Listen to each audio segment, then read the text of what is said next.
Y'all know what we're here for. Welcome to my channel.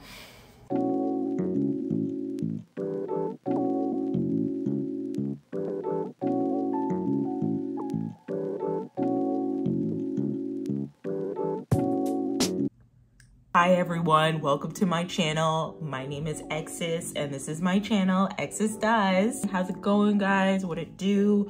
What it be? How are we? Are we good? Hip hop girlies, how are y'all doing? Yeah, you guys good? Yes, no, maybe not. Oh, I forgot to introduce my Sonic Squishmallow. Say hi. I think I should have an honorary plushie every time I do my commentary now. I forgot to say, if you ask me what I do, I will tell you what it do, but also I will say commentary. Man, I just went into this full throttle. I like to do my little intro, but yeah, hi guys, howdy. Y'all know why we're here. Y'all know why we're talking. Sonic know why we here too. I like to pull out Sonic when I'm about to talk about some real ish, and I think this warrants a time to talk about some real ish. So, yeah. Any girlies who are a fan of hip hop, right, have been watching the rollout of what's been happening. And I'm sure a lot of y'all have some thoughts. I know I for sure do. If you were to tell me whether or not I am a hip hop fan, hip hop head, connoisseur, I would tell you no, okay? Because I didn't really get into hip hop, like actually listen to some of the legends, the Kanye, the J. Cole's, the Kendrick Lamar's until I was in college. And I'm gonna be completely honest with y'all, since she is the topic of discussion, I haven't listened to the entire Nicki Minaj discography until I was in my early 20s. So again, college age. I did have a couple of songs that I enjoyed when I was Nexus McJr. Super Bass was one of my favorites, okay? Top Down AC with the coolest club. Yeah, that was my favorite song in high school. I knew all the words verbatim, like I just knew them. Killed a DJ off of her diss track. I do remember, and I've explained this in my other video, Boring, Basic, and Beautiful. I remember looking at her and being like, what is this girl? Like, I didn't know how to take her because again, she was one of those artists that very much so exuded this quirkiness, not just a rapper, but was able to cross into multiple genres, was able to take up so much space that I was just not used to seeing a Black woman do that in music anymore. Her Black female contemporaries could easily be Sierra, Rihanna, Beyonce, really Beyonce and Rihanna, who all had a solid and successful track record from the 2000s into the 2010s, and they were not as like quirky and theatric as a Nicki was. I did not know how to accept her when I was a kid because I was still, how do I say this? I was living in a society. Let's just put it that way. Not like a super big hip hop head, but I have definitely gotten more and more into hip hop as I've seen the success of female rap. It did start with the OG Nicki Minaj. It did, well, technically, hold on, whoa. I know it did like really solidify itself with the great back in the early days of when hip hop was established, but we didn't actually see how impactful women were in hip hop until we saw juggernauts like Nicki Minaj take up that space in modern time after the 90s. So we did have, you know, Queen Latifah, shout out to her. We had Lil' Kim, we had Remy Ma, we had Trina, we had Eve, we had Lauryn Hill. Lauryn Hill was monumental and very influential for what she was able to do in the 90s, but we didn't see that shift of like, no, y'all need to start taking hip hop very seriously until Nicki Minaj came into the mainstream. We didn't see like a solid, like planned out blueprint of how to have a successful Build-A-Bear rap career until we saw Nicki Minaj do what she did in the industry, okay? With that being said, we gotta talk about some things, okay? Here's the thing. Let's start from the beginning of why we're here. There has been newly arisen beef that has been starting out by current rapper Megan Thee Stallion and rap legend Nicki Minaj. Starts really with Nicki Minaj just throwing jabs at Megan Thee Stallion. She creates a couple of songs, and in her songs, they're very obscure. You know, a lot of rappers nowadays aren't going to tell you who they're talking to. They're just going to allude to it. I feel like with whatever beef started between the two of them, it really should have just been established in like a one-liner, and then we just move the F on. And why do I say this? Long ago, when Megan Thee Stallion was on the up and up, Megan and Nicki worked on a song together called Hot Girl Summer. And Megan was taking photos with Nicki, doing promo, going on lives with her. Or all y'all subscribers don't follow female rap beef like that, or just female rap in general, okay? I'm not gonna explain to y'all the Cardi B and Nicki Minaj beef and how that came about, because to be completely honest with you, I myself think that beef was a little petty. What I've noticed is with every beef that Nicki Minaj has, there always seems to be a similar common denominator. There's a common denominator with every single beef that she has with them. Some of it's warranted, other times I don't think so. And the Cardi B beef, like literally they fell out because Cardi B was her op. Cardi B was going to take her spot. That's what it looked like. So when Megan was on the up and up, and when she was coming up as a up and coming rapper, already there was tension because Megan was trying to sell this idea to Nicki that she was on her side and that she wasn't really a big fan of Cardi B and that she didn't really want to work with her like that. They would throw little jabs here and there while they were on IG Live. Meg gets Nicki to work on her song, Hot Girl Summer. They drop the song. I still like it. I think it's a bop. And then after that, Megan goes and in 2020, during the Pandemonium, drops one of the most impactful songs of the 2020s, WAP. And she does it with Cardi B. And I've already established Cardi B is Nicki Minaj's op. They both don't like each other. They fell out. Already, the Barbs are like, nope, not, absolutely not, canceled. Nicki Minaj is pissed, and that's what ignites the beef. Queen Radio, Nicki Minaj talks about how Megan allegedly was the one who was trying to get her to drink on live stream with her when they were doing their live stream and promo for the Hot Girl Summer song with Ty Dolla $ign. And Nicki was like, oh, I don't want to drink, you know, I'm not trying to have a baby. And then Megan was like, okay, well then you could just get an abortion, like don't worry about it. And I guess that pissed off Nicki. And then this is where things get murky because she didn't come on Queen Radio when Nicki asked her to. She did not come on Queen Radio. She went to do WAP with Cardi B instead. And then Megan sent her a gift basket for her pregnancy after Beyonce and other prominent celebrities sent her a gift basket for her pregnancy. And I guess that pissed off Nicki. And so like, here's the thing. What I don't understand about the Megan v. Nicki beef is that it felt like they fell out because Megan was social climbing. I'm gonna be completely transparent with you. I don't see a problem with that in the entertainment industry, because that's kind of what you have to do to get yourself started, to get yourself on the up and up. You are doing some iteration of social climbing. And I think the way people villainize Megan by saying she's a social climber, you know, she'll steal your man, all of this, she's messy with the peen she sleeps with, all of this other crap. I just wanna know, between you and me, what woman in the entertainment industry hasn't had to do some version of that, especially in a space that is significantly male-dominated and misogynistic? People are like, oh, she's a hoe because she slept with, allegedly with the Jew, and if the beat drop, you know, Lil Jew, she had to sleep with the producer or whatever. And it's like, okay, before we even say that, why are we creating a space where a female rapper feels like she has to sleep with the producer in order to get a free beat? Right? We already know that hip hop is incredibly misogynistic. We already know that hip hop is very male dominated. We just know that to be true. That's what it is. Girls who enter in that space are still at the hands of these management team, these male rappers. It's most of the reason why a lot of these female rappers now, there isn't a lot of variety, because again, they have to make themselves marketable, not just to the women that will support them, but the men who think that they can have access to them. I don't really understand the hate or disdain for Megan for doing what she needed to do to solidify herself as a rap icon, when we already know that that space doesn't allow for too many women to take it up. But as far as Nicki goes, her fallout with Megan, it started with that whole debacle, Megan kind of being flaky and using Nicki for clout, and then catapulting her career with Cardi, Nicki's op, for WAP. And then after that, that's when Nicki started throwing shots and seeing green, calling out her alcohol problem. I don't F with horses since Christopher Reeves, Red Ruby the Sleaze. And then something about dancing like a BOGO, basically making fun of her for getting shot by Tory Lanez, having to stay away from the bullets or like avoid or dodge the bullets.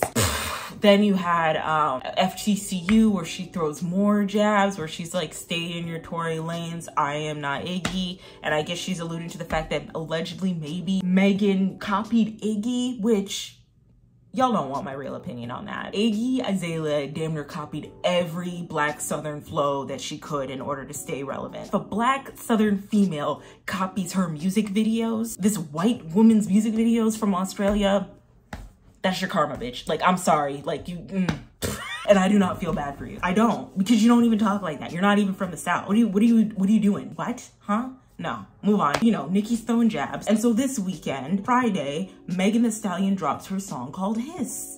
And it takes off. I mean, she is throwing jabs at everyone. She is not just throwing jabs at Nicki. She's also throwing jabs at Drake, saying that he has the same BBL scars. She's out here talking about how she don't have to edit her pic. She's dragging Party, her ex-boyfriend, who allegedly cheated on her, I guess, because he found out that she was fooling around with Tori. She called out Kelsey. She called out somebody who was dancing to an R. Kelly song. But the one bar that stuck and the one bar that everybody was talking about, you don't got a problem with Megan, you got a problem with Megan's Law. And if you look up what Megan's Law means, basically it was a law created to protect young children from PEDO aisles when they come into their city, meaning that they have to register everywhere they go to notify the community that they are around a PDEO aisle. Obviously, that struck some controversy and a lot of people were calling it out and like, who is Nicki married to? But she's married to a sex offender. She is. Kenneth Petty, he has to register as a SO or a sex offender everywhere he goes, whether he's in New York, whether he's in LA with Nicki, he just has to keep registering everywhere. Again, Megan's Law. Hence the reason why Megan put it in her diss track. Now, before I continue, because we're gonna get into the nitty gritty of it, I'm gonna do my best to be transparent here. I'm gonna do my best not to put ageism into it because I do not like it when the girls put in ageism or call people old hags because they have opinions about something. I'm also going to do my best to come in peace and love.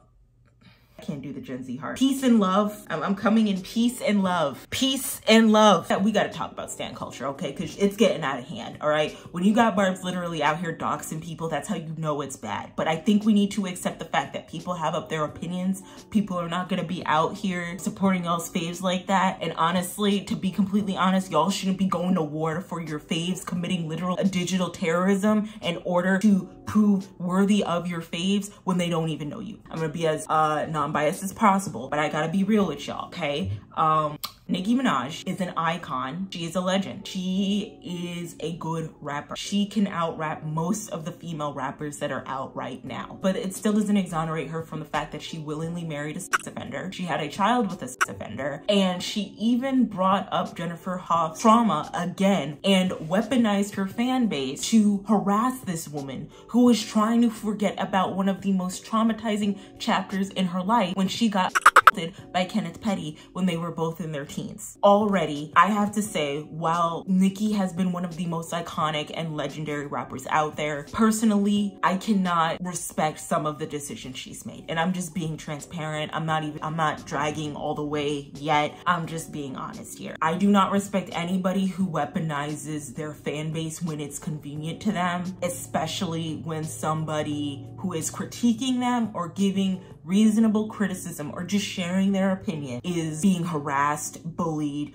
or being affected by some form of digital terrorism when you are so high up to allow and enable their fan base to do something like that. To be completely honest with you, when I listen to PF2, I feel ashamed admitting this. I feel like I lost like 12 friends saying this because a lot of my friends also have like denounced Nicki after she got with Kenneth Petty. A lot of my friends also denounced her when she made fun of Megan Thee Stallion and all the songs that she came out with about her. But when Nicki, dang, I lost my train of thought, darn. When Nicki came out with Pink Friday 2, I did give it a listen. There are some songs I liked. It was cute, it was nostalgic, yet it had that balance of what Pink Friday 2 would sound if it was released in the 2020s, but it could have been better. And that's all I'm gonna say. There was something missing. And I think what was missing is that you can tell that Nicki does not like these girls. Part of the argument is, well, Nicki doesn't have to do a feature for all these girls that are on the up and up if they don't deserve it. Sure, that's fair. But also the other part part of the argument on the other side of the coin is, if we're gonna be completely transparent here, Nicki wants young female rappers to kiss her ass a certain way. She does. She wants them to kiss her ass a certain way. And you have to be completely honest with that. She wants them to literally get on all fours and suck her imaginary dick or her clitoris and just be like, yes, queen, anything you say, queen. She wants a little mini Arby. She says jump, she tells them how high. If she doesn't want to rock with them, she doesn't want to rock with them. She'll sit here and wonder why people look at her a certain way when they say, okay, Nicki, you're not really pro like female hip hop or any of that. And like I guess you don't have to be female hip hop or female hip hop unity. You really don't have to be that way if you know that the industry is incredibly competitive. You don't gotta be that way. That's fair, I get it. But also at the same time, and this is one of the biggest issues I have about Nicki Minaj, is that when she was on the up and up, there was a significant drought of female rappers from the time of like the early 2000s to like maybe 2007, 2008 when she took off, right? But prior to that, there were so many female rappers out that were making moves. There was even some form of female rap unity with Ladies Night. And this is what really gags me and what people don't understand is that no, she doesn't owe anybody a olive branch. She also came up in a way that was similar to the way a lot of these girlies were on the up and up, meaning that she got on these radios, she shouted out these girls a little bit. She shouted out, oh, Remy Ma, shout out to you. Lil' Kim, shout out to you. Shout out to you. And then proceeded to talk and run her mouth too much and was like, I am the queen, I am the one, I am the only one. If you feel a certain way about me, where is it in the music? Where is it in the music? Another issue with her is that she got comfortable in where she was and who she was at the time. She got comfortable in being the only one that she let the game catch up to her. That when inevitably the industry was trying to take her out, and they actively were trying to take her out, let's not act like they weren't, it was way too late. You know, now hip hop was commodified. Now hip hop had a budget. Now you had a lot of female rappers with expensive music videos and rapping lyrics to elaborate choreography and memorable looks. Now Nicki's playing catch up. Because why? Because she got comfortable and because she didn't offer those olive branches and because she felt like she didn't have to offer those olive branches. And the ones that she did offer to people to help and support, she damn near fell out with all of them. The karma of it all and her not really understanding that you were the Cardi B once, you were the Megan Thee Stallion once, you were the Doja Cat once, where you were sitting up here young, bright-eyed, bushy tail, like shout out to y'all, but also in the same breath, I'm the queen, stand back, no, I'm not gonna put any of y'all on, no, I'm not gonna put any of y'all on a song. That's what you did. You got comfortable in being the only one. And then on top of that, on top of you getting comfortable being the only one, you were able to curate a strong fan base that would literally go against anybody who opposed you. And I'm just not a supporter of that. I'm sorry. When she is starting to get blackballed by the industry, which really wasn't fair, but it was inevitable. And you know, she's going on these interviews and she's speaking and she's saying, you know, I was just really hoping that there would be more respect and there would be more loyalty and support on my end and people would like respect me as being a legend in the industry for well over a decade. And I'm looking at her and I'm like, girl, like, but you didn't respect the legends before you. You didn't. You literally had a beef with Lil' Kim. This was going to happen. The same people you see on your way up are the same people you see on your way down. Cheater. Weren't you out here roasting Remy Ma and Lil' Kim, calling them Chippendale? I'm just over here just like, why are you not seeing the cyclical curse that you put into the universe for yourself? Why are you not seeing that? Another thing that irritates me, I've already mentioned it, I don't like how she handles her bar, especially if you are an established, wealthy, legendary rapper out here with more than enough money and resources. You should have enough control to tell your fan base like, hey, dial it back. It's not a big deal. These are peasants. I am the queen. Moving on. After Megan dropped her diss track Hiss, Nicki responded. And the way that she responded to the diss track was something so unexpected and so unusual and so like, it was disappointing, borderline disappointing. Instead of bringing it to the music, she just proceeded to make a bunch of rants on Twitter, not just dragging Megan, but also dragging a tabloidistic vlogger, attacking her fans. One fan on TikTok basically said, Nicki, do you not know who you are? You are that bitch. Why are you going back and forth with these peasant? Why are you doing that? And then Nicki clocked her when she was coming as a fan. Here's the problem I have right now. How you gonna come for a barb who stay up here fighting for you? Like, how are you gonna do that? They stay here going to bat, loyal to you when you be given lukewarm barbs. When you be given mid-tier lukewarm Dr. Seuss barbs. And when Nicki starts making her diss track, she does a live on Instagram and she proceeds to start freestyling, I guess. I don't know if she's a freestyler. She starts freestyling and mind you, Megan Thee Stallion in her diss track cleared Nicki, clocked Nicki, not even in under 100 words, not even under 50 words, under 20, I'm gonna even say under 10 words. Megan clocked that girl. Just one singular bar. Nicki is out here freaking out, losing her mind, sending tweets, talking about this woman's dead mama, gets on live and proceeds to rap and gives us the most Dr. Seuss lukewarm Bigfoot, Redfoot, stand on your green foot, one fish, two fish, blue fish, green fish. What? What are you doing? The bars were whack. TikTok is going left and right, roasting her to existence. People are out here saying she's cocaine-ed out. I'm watching Griselda, excuse me. Now they're out here saying she's a hag and she's arguing with people twice her younger, half her age. Now she's crazy. Now she's a bad guy. Because for a while she was in her Pink Friday moment, right? She was in her Pink Friday era. Nothing could go wrong. It was like I was seeing Barb propaganda everywhere for this woman. Megan Thee Stallion ended that. The whole internet turned on her, which makes me wonder a couple of things, but I'm not gonna get into it. Crazy, hag, cocaine-ed out, grape apologist, as they should. As they should. Offender lover, as they should. Because someone needed to clock her. Because she kept poking and prying at Megan. And Megan did what she needed to do. She also came out with the best type of visuals ever. Came out with a music video, okay? And then she just deuced on out. She hasn't said nothing. She hasn't gone back and forth with Nicki. None of that. My concern is, there is no regality in some of our favorite rappers' careers. There is no regality within some of our favorite, most influential, most impactful rappers from our generation, from our childhood. And it's not just Nicki, okay? Let's unpack regality. When I think of regality, I think of a maturity. So for all y'all who don't know what regality is, I'm gonna just look that ish up right now and I'm gonna let y'all know what it means. Hold on a minute. Definition for regality is the state of being a king or queen, a royal privilege, okay? A lot of y'all's favorite hip hop king and queens, they don't know how to sit in their regality. They don't know how to acknowledge the fact that they are that bitch. They are that.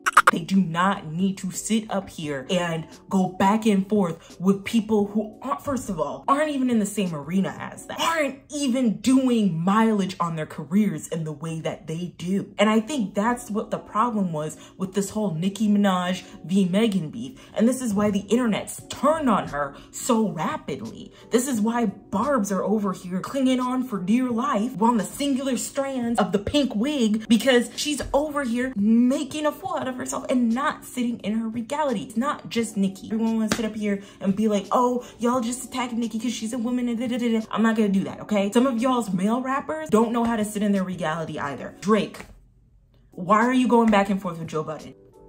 You come out with the 4th most lukewarm studio album talking about the same 4 things in the last 4 albums you made. You even did that to a house album beat. He hasn't evolved. At this point, it's just corporate Drake. Drake TM. You are getting Drake as a corporation. It's noted that he is literally out here competing with Michael Jackson in numbers. He is outdoing Michael Jackson in numbers, streams, and impact, okay? Sure. But if that is true, why are you going back and forth with Joe Budden, who is a podcaster? What are you doing? Y'all aren't even in the same field. Y'all aren't even in the same arena. Y'all aren't even in the same stadium. What are you doing? You're the one out selling stadiums and you're the one getting all the streams and going toe-to-toe with Taylor Swift of all people. Why are you arguing with Joe Budden? Why are you going back and forth with him? Why are you out here beefing with YouTubers? If you going toe-to-toe with the king of pop and streams and sales, then you probably are the king of hip-hop. Right? Or one of the kings. They don't know how to sit and be established in who they are as musicians. A lot of them just don't have the maturity to understand that they don't need to go back and forth with people who don't even have a good mileage on their career yet. Completely different communities than they are. You don't need to go back and forth with those people. You've made yourself as a legend, as an icon in that industry. And when I mention maturity, it's not about age, because there are people who can sit in their field or their profession or in their expert early on in their career in hip hop and not have to go back and forth with people. And there are also people who are younger who don't know how to sit in their expert and their career in hip hop early on and keep going back and forth with people. Megan is a great example. She's not gonna go back and forth with you unless you really do try to provoke her. She might say one little thing here and then she'll be like, okay, that's it. I'm gonna tear that ass up. That's just who she is, right? Like that, she's gonna murder you in a song. Cupcake. I don't know if y'all remember this, but Cupcake shot at every single female rapper out. She called out Megan and her foot. She called out Lotto, all of the female rappers. It was so bad, my feelings were hurt. But she came out with her diss track, no one responded, and so she moved on. As you should. Flo Milli is also another one. I really hope Flo Milli takes off because I love her. I think she is a queen. But Flo Milli is also another artist who knows how to just sit in her expert, come out with songs. She ain't going back and forth with you on Twitter. She ain't going back and forth with you on Instagram unless you send for her. Coming out with her little songs. She coming out with a little bop. She moving and grooving. She don't got time for that. Doja Cat though, she don't know how to sit in her expert. She don't know how to sit in her career right now. She doesn't have the maturity. She out here literally arguing with her fans for calling her out for dating a groomer, calling her kitten stupid. Huh? Young Miami from the City Girls also don't know how to sit in her Regality either. She don't know how to sit in her maturity. She don't know how to sit back and shut up. She going back and forth with Diddy's concubine. Going back and forth with women, going back and forth with men, just going back and forth. Proving what? Maturity. It does not have to do with age. It has to do with how much of an expert you are at your field where you don't feel like you have to go back and forth with somebody. You feel validated. You feel settled in yourself where you could just drop something and dip on out. And I think that's the problem I have with Nicki. Isn't that she's arguing with women half her age. You know, you want to argue with women, fine, do you. You don't have to put her age in it. Doesn't know how to be mature and understand that you are legend status. These women haven't even hit the 5-year career mark. I think Cardi B just hit 7 years and we don't even know when her album's coming out. And you over here on Twitter going back and forth with yourself. That's the gag. Tweeting constantly, subtweeting over and over and over again. You don't need to do that. What should have happened is you should have sat up there and said, I got something for that ass, and went to the studio and dropped. And took a little longer. I listened to Bigfoot and it was horrendous. Dr. Seuss rhymes with a Roman cadence. And then we just got some unnecessary tea about maybe Megan sleeping with her deceased mom's boyfriend.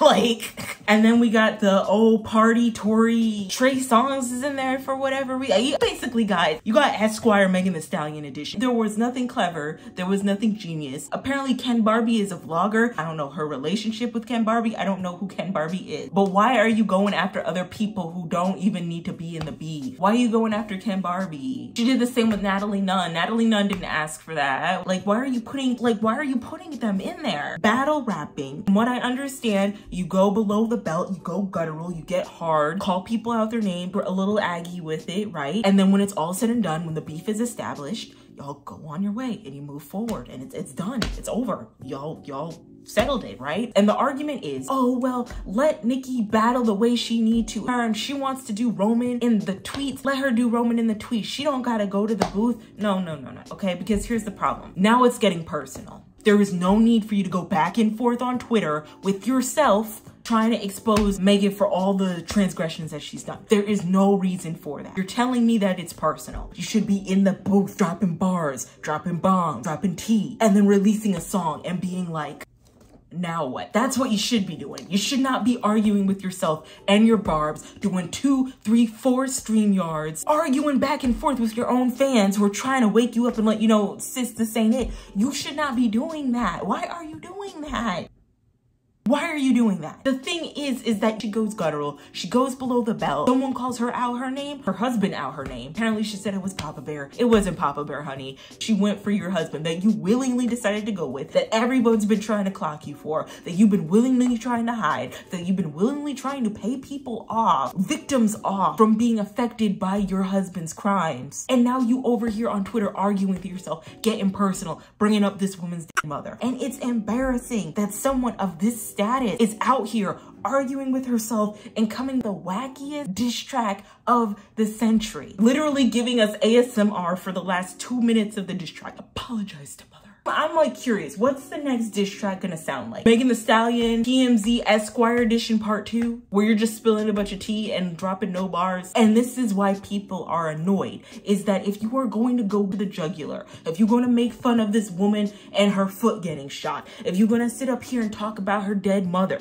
if you're going to sit up here and talk about every other thing in the sun, who she's been with, who she slept with, who she gave the pee away to for a producer fee, you came for this woman's whole livelihood, her whole character. You spoke on her family, went in the jugular like a battle rapper would. You dished it out, but you on Twitter arguing with yourself like you can't take it. And that's my problem. Arguing with yourself, talking to your barbs, ranting to your barbs, acting like you can't take it. Why even do the battle rapping if you know you're gonna take it personally? If you know you're gonna go back and forth with people on Twitter? Go back and forth with yourself on Twitter, technically. Nicki is too established for this amount of immaturity. Again, I've established immaturity does not have to do with ageism. It just has to do with how you carry yourself. This amount of immaturity for how much you have established and how much you have accomplished as an icon in hip-hop, as the queen of hip-hop. Megan's hiss was amazing. It was great visuals, great everything. I can't wait for this new era of Megan. Nicki Minaj's Bigfoot was horrendous. I really do want to submit that this is just so jarring to see, because when you are on the up and up and you don't pay proper homage to people, but when you're creating beef